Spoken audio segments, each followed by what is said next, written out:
Boa noite, começa agora para as 22 cidades do Acre, mais um Ideias da Aldeia. Eu sou Diogo Soares e no programa de hoje eu vou bater um papo com Luiz Sérgio Mamari. Ele que é mestre em Direito Constitucional e professor da Fundação Getúlio Vargas, mais especificamente da Escola de Direito do Rio de Janeiro, da Fundação Getúlio Vargas, e veio ao Acre para fazer a abertura do curso em MBA que os magistrados acreanos estão fazendo numa parceria entre o Tribunal de Justiça do Acre e a Fundação Getúlio Vargas. Boa noite, bem-vindo ao Ideias da Aldeia, Boa Luiz. noite, é um prazer. Luiz, você é a primeira vez que você vem ao Acre e participando dessa solenidade de abertura, fazendo uma palestra sobre o tema reforma judiciária. Daqui a pouquinho a gente vai falar, vamos explorar isso aqui também no Ideias da Aldeia para as 22 cidades do Acre.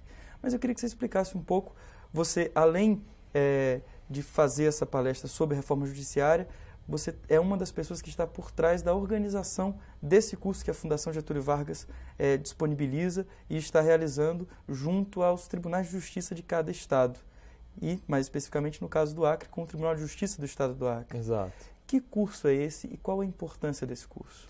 Bom, esse curso foi idealizado há aproximadamente 3 anos atrás pela Escola de Direito do Rio de Janeiro, da Fundação Getúlio Vargas, em parceria com diversos tribunais do Brasil e com entidades representativas dos magistrados, a partir da identificação de uma demanda reprimida, na medida em que, na realidade brasileira, além de julgadores, os juízes são também administradores. Essa é uma opção que foi feita pela nossa Constituição, não funciona assim em outros países, ou não funciona assim em todos os países, mas fato é que no Brasil os juízes julgam e administram também o poder judiciário, quer dizer, administram a instituição que eles integram.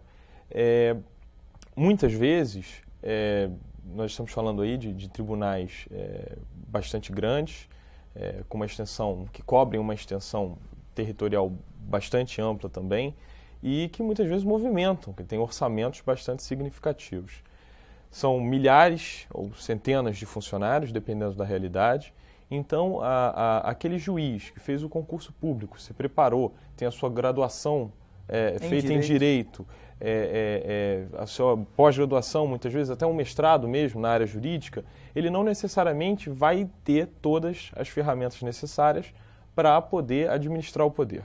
Então, identificada essa carência, nós começamos a idealizar um curso onde o juiz pudesse ofertar para a sociedade uma melhor prestação jurisdicional. O que eu quero dizer com isso? Para que ele pudesse dar decisões socialmente mais legítimas, mais céleres, que atendessem os anseios da sociedade e, ao mesmo tempo, que ele pudesse ser o melhor administrador.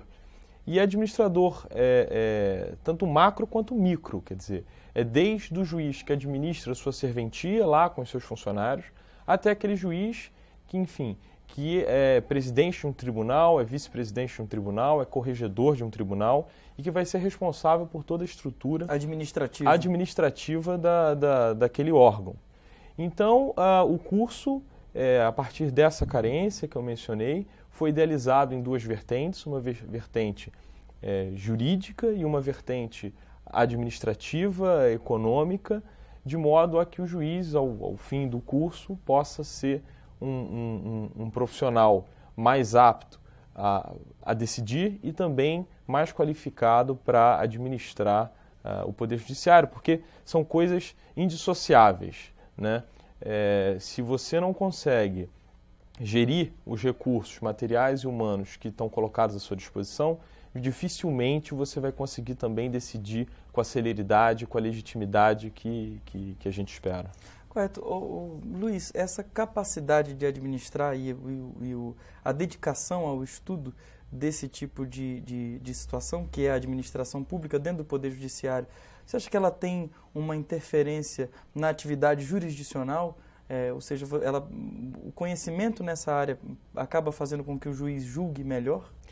Eu tenho convicção disso, porque nós temos, só a título de exemplo, uma disciplina no programa que se chama Análise Socioeconômica das Sentenças. Então, qual o papel dessa disciplina?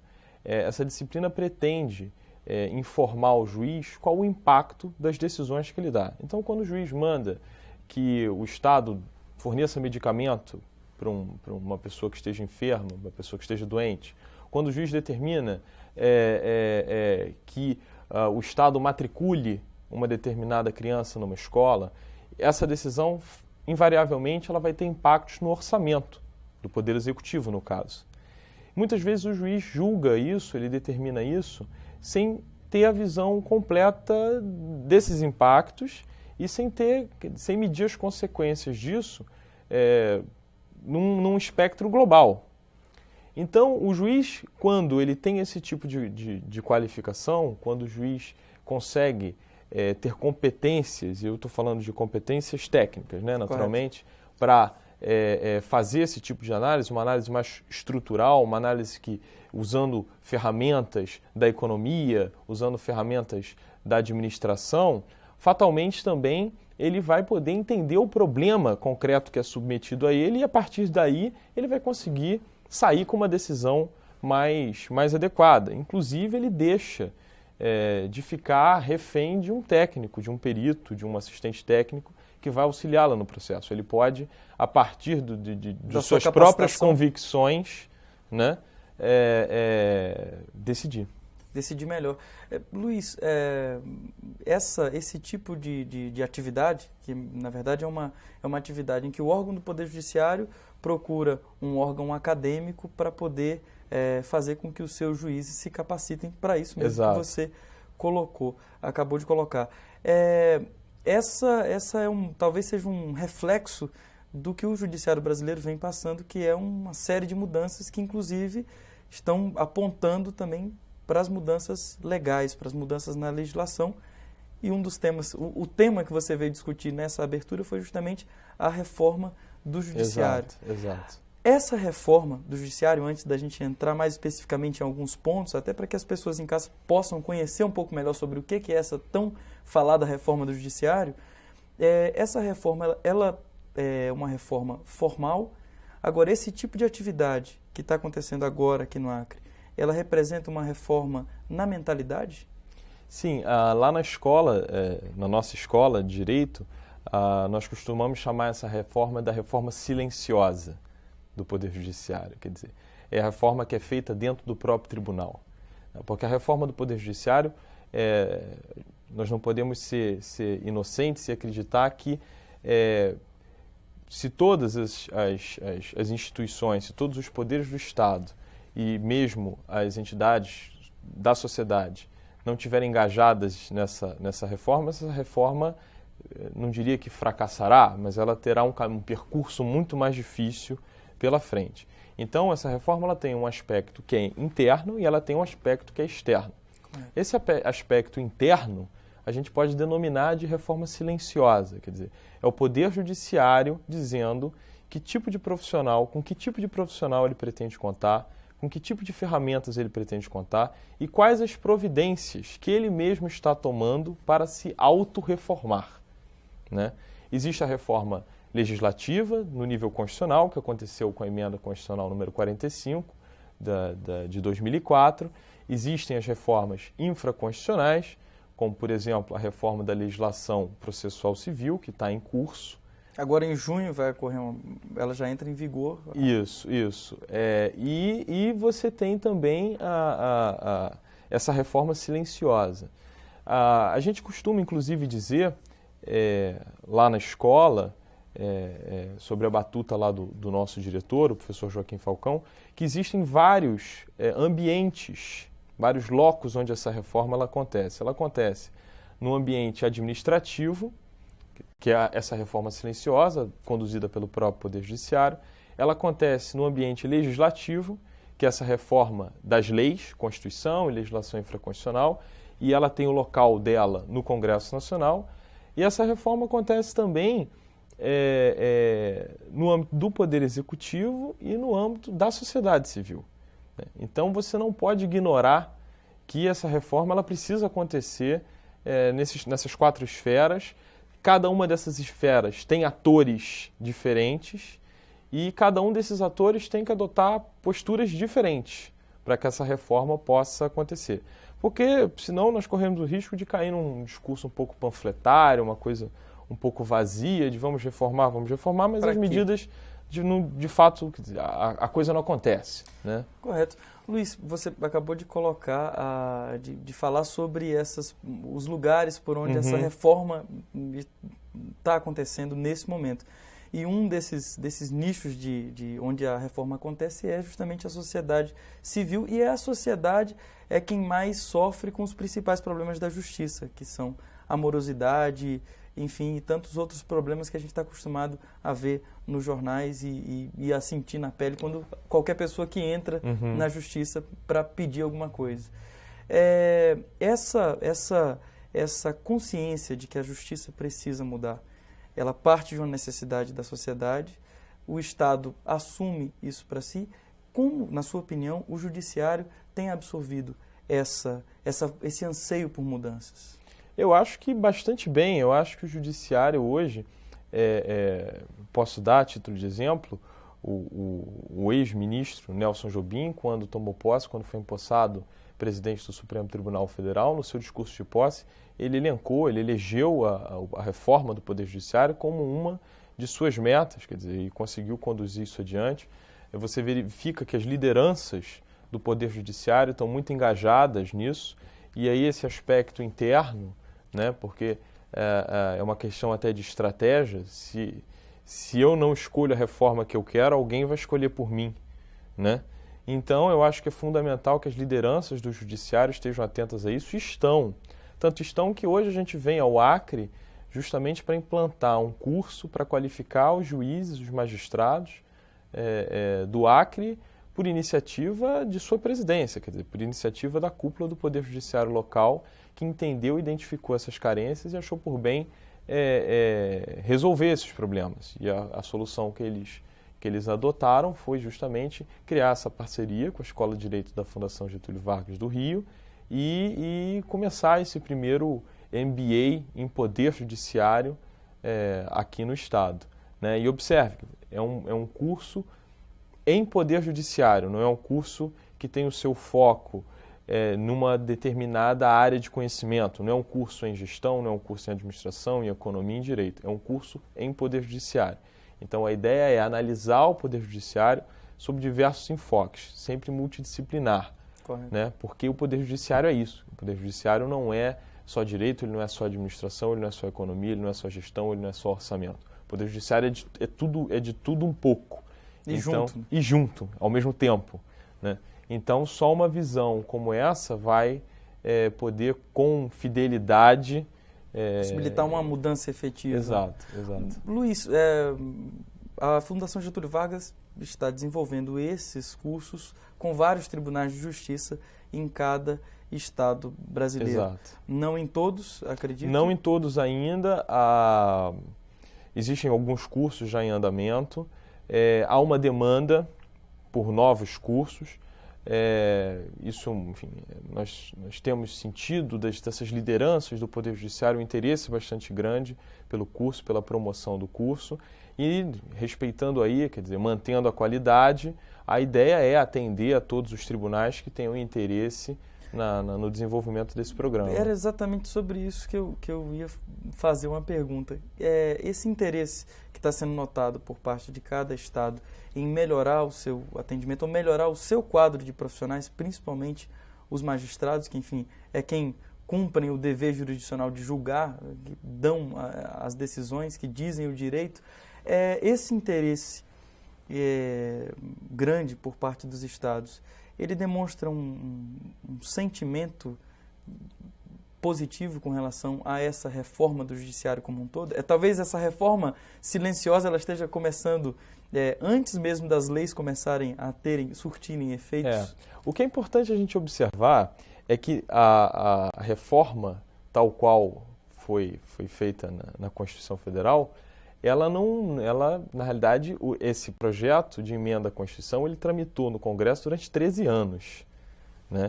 Então, foram diversas as sugestões e pareceres legislativos, foram diversas as possibilidades que a OAB, que as entidades de classe dos magistrados, do próprio Poder Executivo, diversas as oportunidades de interferência nesse processo, uma interferência positiva, construtiva, no sentido de se melhorar aquele projeto. Então, isso não é uma coisa que, enfim, que em 2004 começou e em 2004 foi aprovado, né? Então, há um amadurecimento das ideias. A título de exemplo, eu posso citar a criação do Conselho Nacional de Justiça, né?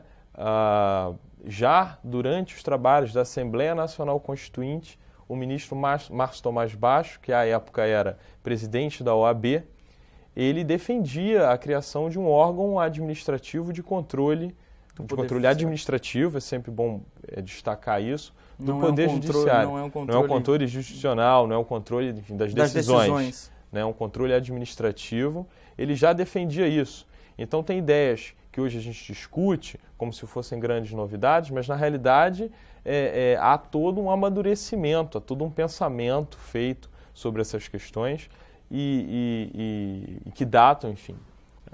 Fruto da própria redemocratização que o país passou. Sem dúvida, sem dúvida. Fruto dessa redemocratização, fruto de uma maior participação da sociedade nessas questões, né? E hoje eu entendo que a sociedade participa muito disso, isso é um assunto que interessa as pessoas, muito porque o direito ele ganhou uma importância muito grande na vida das pessoas, né? E na medida em que o direito ganha uma importância muito grande, o judiciário também a reboque, né, alçado a uma condição institucional muito especial. A Constituição de 88 dá uma autonomia que sempre houve, mas eu acho que a Constituição de 88 coloca o Poder Judiciário numa condição bastante interessante, bastante forte, principalmente quando você tem também um exemplo, que a gente poderia dar outros, mas é o Judiciário que cabe fazer o controle de constitucionalidade das leis, mais especificamente o Supremo Tribunal Federal. Ele faz isso, e aí você me permita, que é uma coisa um pouco mais técnica, mas ele faz isso tanto do ponto de vista de forma concentrada quanto de forma difusa, quer dizer, são ações específicas propostas por determinadas pessoas que vão discutir a constitucionalidade de uma determinada lei, ou qualquer cidadão que no seu processo tem uma questão que é constitucional e essa questão, passo a passo, superando essas instâncias, pode chegar no Supremo Tribunal Federal. E é o Supremo Tribunal Federal que vai dizer, olha, é constitucional ou é inconstitucional. Então você pode ter uma lei de iniciativa do Presidente da República, aprovada pelo Congresso, que em última análise o Supremo pode dizer não, ela é inconstitucional. Então essa prerrogativa é uma prerrogativa muito especial, uma prerrogativa muito importante e que coloca o Judiciário no foco das atenções e a sua reforma por conseguinte, né? Também. A própria emenda constitucional 45, ela não conseguiu fugir do crivo do Supremo Tribunal Federal. O Supremo Tribunal Federal teve que dizer que o Conselho Nacional de Justiça, que a criação do Conselho Nacional de Justiça, era constitucional. Luiz, a gente está com o tempo um pouco estourado, a gente vai para um rápido intervalo e a gente volta já continuando esse assunto. Não sai daí, daqui a pouquinho a gente volta.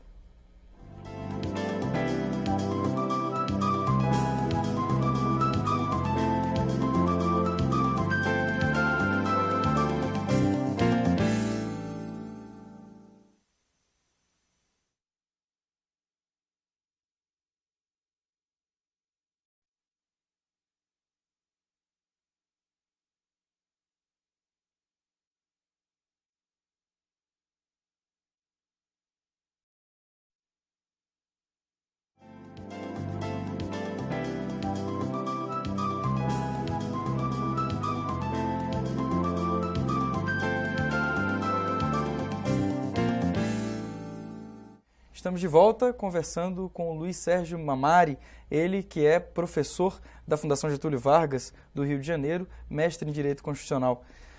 Luiz, no bloco anterior nós falávamos sobre esse espírito da reforma, essa reforma do Judiciário que vem sendo gestada há muito tempo e que agora ela começa a se concretizar.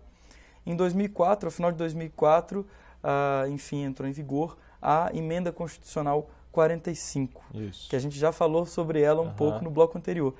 Eu queria que você explicasse para a gente o que é uma emenda constitucional e o que é que muda na Constituição depois que uma emenda é aprovada.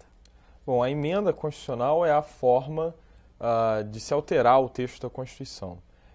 Para que se altere o texto da Constituição, a própria Constituição exige um quórum qualificado, um número de deputados maior votando a favor daquela emenda necessário do que para aprovação de uma lei ordinária, por exemplo. essa emenda, entrando em vigor, altera o texto da Constituição. A própria Constituição estabelece limites a cláusulas que são chamadas das cláusulas pétreas, que não podem ser modificadas. Um exemplo também seria a forma federativa do Estado. Isso não pode ser modificado. E foi nesse contexto, quer dizer, esse foi um instrumento, os primeiros instrumentos de reforma, para que as reformas infraconstitucionais, quer dizer, para que as reformas das leis ordinárias pudessem acontecer, precisávamos primeiro mexer no texto da Constituição. Até porque é no texto da Constituição que estão traçadas as competências do Poder Judiciário, que estão traçadas as atribuições, a divisão de poder. Então, ali era o cerne da questão. Essa emenda aconteceu e agora abre espaço para que os outros níveis de reforma aconteçam também. A partir dessa mudança no texto constitucional, o que mudou efetivamente, que já pode ser sentido, Luiz? Bom, nós já mencionamos o Conselho Nacional de Justiça. O Conselho está trabalhando, as decisões dele já vêm repercutindo. A decisão sobre o nepotismo, em que se impossibilitou que parentes fossem empregados dos gabinetes, é uma decisão que teve na mídia, que as pessoas discutiram, a sociedade participou desse debate. No meu entender, a decisão está no caminho correto. Acho que no nível de evolução institucional em que nós vivemos, não se admite uma situação como a que se verificava em alguns tribunais. Então, o Conselho está atuando e, no meu entender, bastante bem.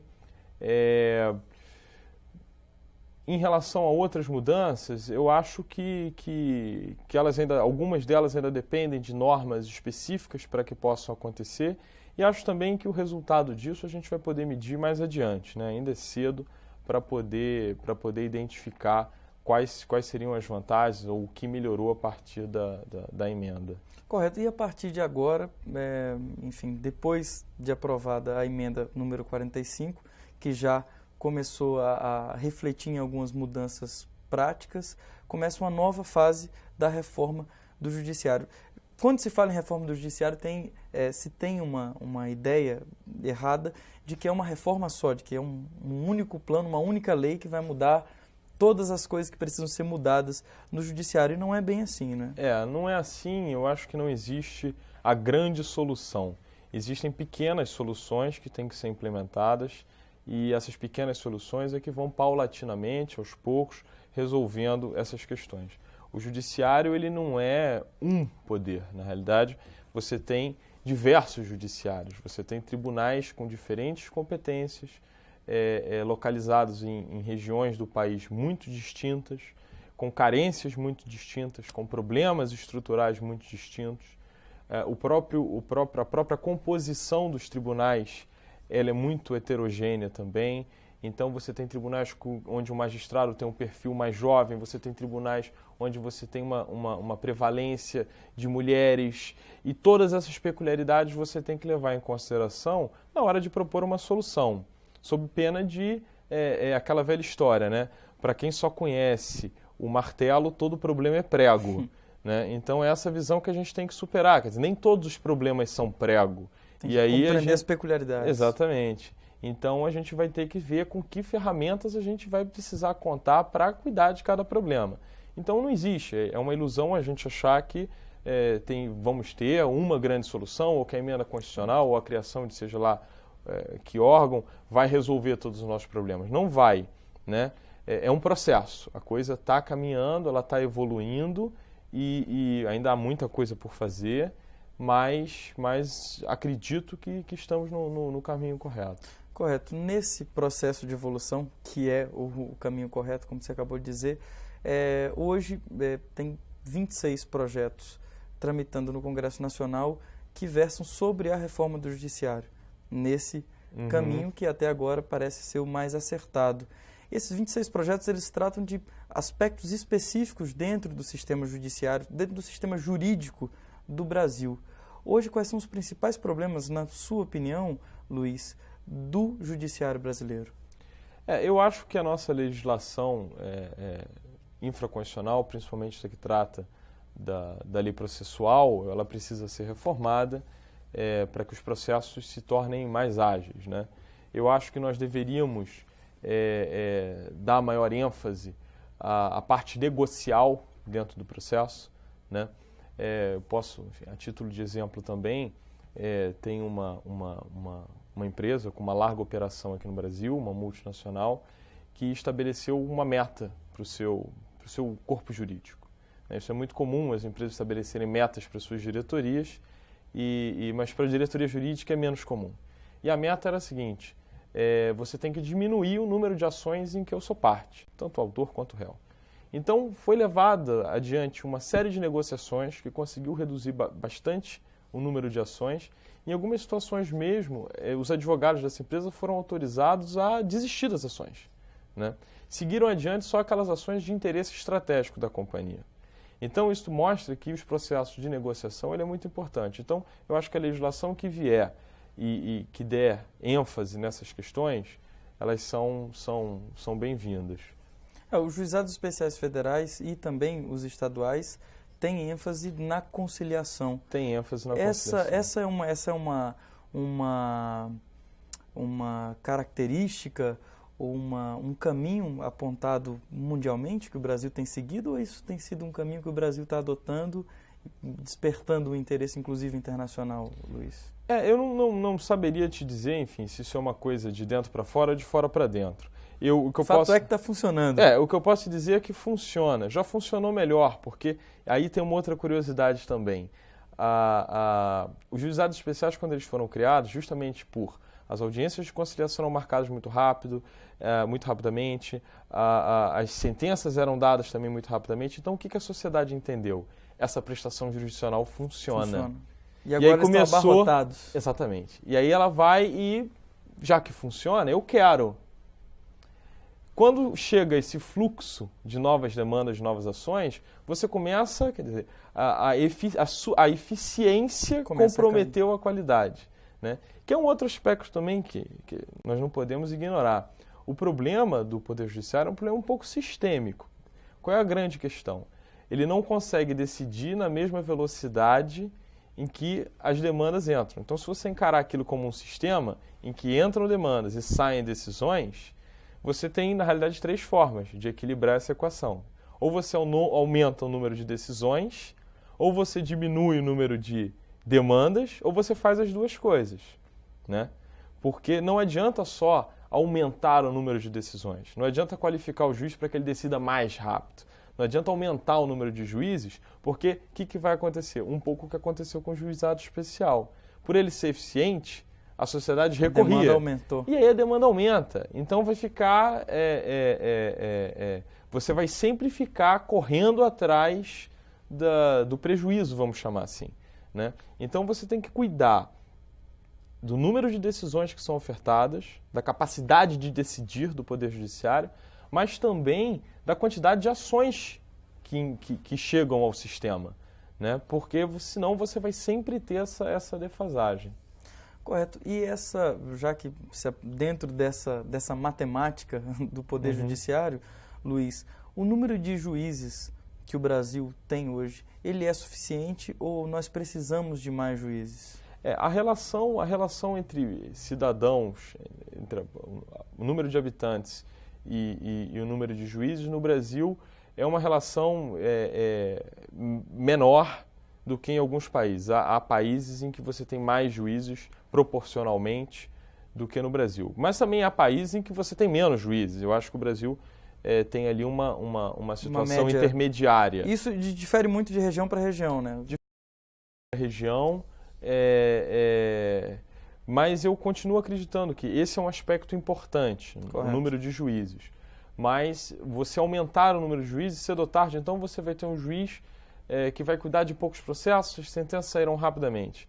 Mas, invariavelmente, daí a 1 ano, 2 anos, esse juiz vai estar com o gabinete dele cheio, porque quando ele começar a decidir rápido, a sociedade hoje, às vezes, deixa de buscar o Poder Judiciário. É moroso, vai demorar, eu não vou conseguir ter o meu direito amparado, deixa isso para lá, né? Na medida em que ela consegue verificar que se ela for, ela vai ter uma resposta, ela vai recorrer. Então, eu acho que a gente precisa trabalhar no número de decisões que saem, mas também no número de questões que entram no sistema. Eu acho que são... Como é que isso se resolve, Luiz? Eu acho que isso se resolve com iniciativas como dessa empresa que eu mencionei, quer dizer, uma conscientização mesmo da sociedade civil, principalmente eu estou falando das empresas, né? Quer dizer, muitas vezes essas empresas se financiam no próprio Poder Judiciário. Elas sabem que são devedoras, mas vão ao Poder Judiciário, ganham ali 4, 5, 10 anos, 20 anos, para, enfim, só então pagar a sua dívida. Então, acho que tem que haver um processo de conscientização.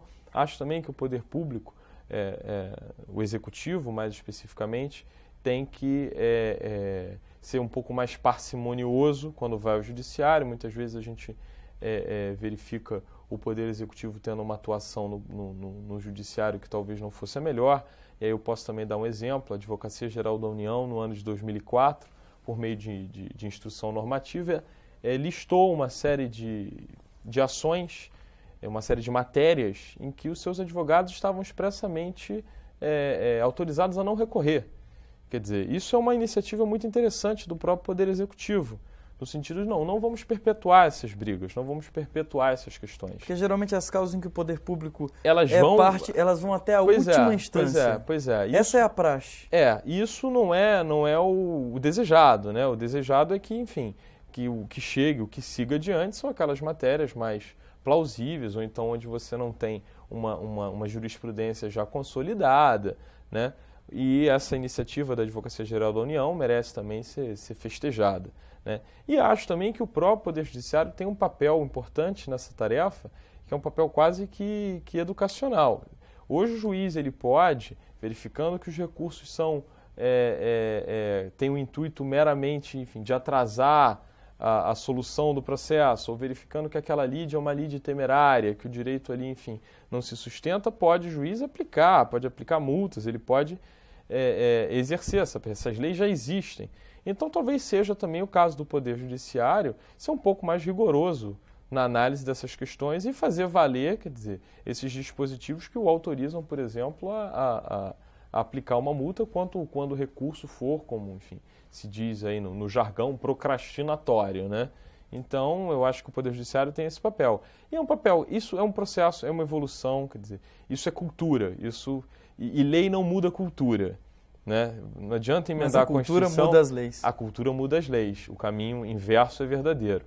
Então, eu acho que é um processo, as pessoas estão aprendendo, os advogados estão aprendendo, o Poder Judiciário está aprendendo, o Poder Executivo está aprendendo, o Legislativo está aprendendo a legislar melhor sobre essas questões. Eu acho que é, como eu disse, uma questão cultural, né? E o Judiciário certamente tem um papel importante também na hora de educar aqueles que, enfim, que estão operando dentro da realidade dele. Bacana. Luiz, muito obrigado pela tua participação aqui no Ideias da Aldeia. Muito obrigado, foi um prazer. Obrigado também às 22 cidades do Acre que acompanharam esse bate-papo sobre reforma do Judiciário. Até a próxima, a gente se vê.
De terça a sexta, sempre às 10 da noite, tenho Ideias da Aldeia.